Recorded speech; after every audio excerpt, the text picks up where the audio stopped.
What did you want from hip hop? You're gonna have a big problem with just asking. Yeah, you don't sound like you very aware with what's going on, and you one of the hottest niggas on earth. But what do you want me to say? You want me to say? I want you to be aware of your business. I want you to know whether you in a 360 or not. I want you to appreciate the culture that changed your life and took you from college dorm rooms eating fucking oodles and noodles. I want you who's well spoken and articulates himself well. My nigga, chill. I started thinking to myself, man, what did he do to make them niggas that mad? What up, y'all? My little vacation break, whatever you guys want to call it, it's over. I'm back to making videos on the daily.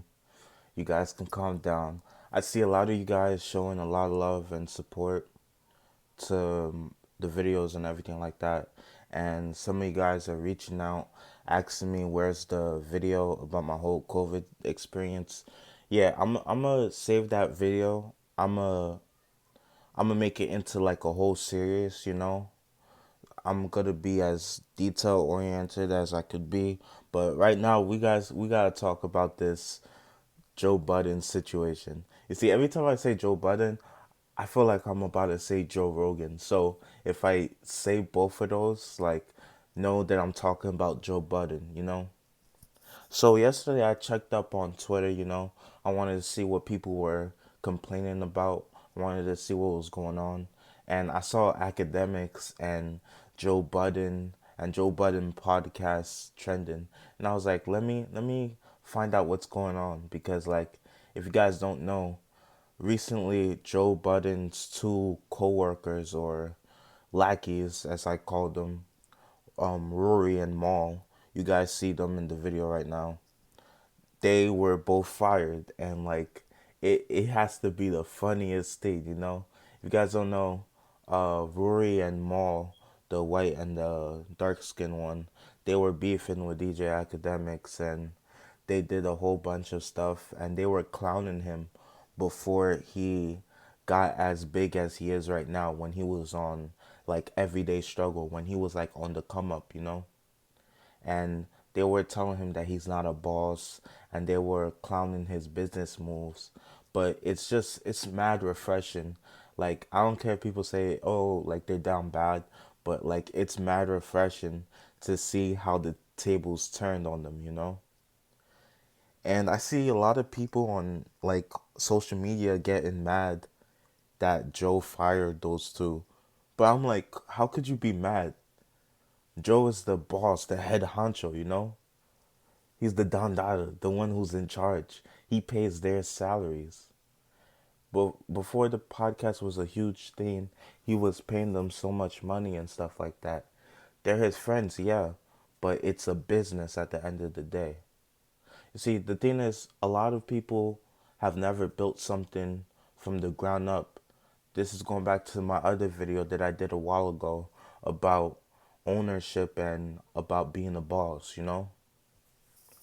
Everyone's going to critique the boss moves that a boss makes, but no one's going to, only people who've actually had like situations like that happen to them, only people like that understand the moves that Joe makes, or the moves that DJ Academics makes, you know? And a lot of people online hate him. A lot of these woke people and all these attention-seeking clout chasers always get mad about their moves. Even me, sometimes I don't agree with all their moves, but I can't say much because they had way like tremendous more success than I do. So, you know, it's working for them. Joe saw two issues that were affecting his podcast. He has the right to fire them, you know? After all, like, if we're being honest, what do these two stooges add? They don't add anything. They're biased, and both of them, like, they can't be honest because they have so many ties in the industry. They're way too industry. And I see all these other YouTube commenters and, you know, commentary channels who don't understand the rap game and all these other stuff, making comments on like Joe that he's a sleazeball. I don't agree with everything Joe does, but one thing I could say is he's a good businessman, you know? He's looking out for Joe, and the podcast is literally called Joe Budden's podcast. Like, it's in the name. What are we arguing about?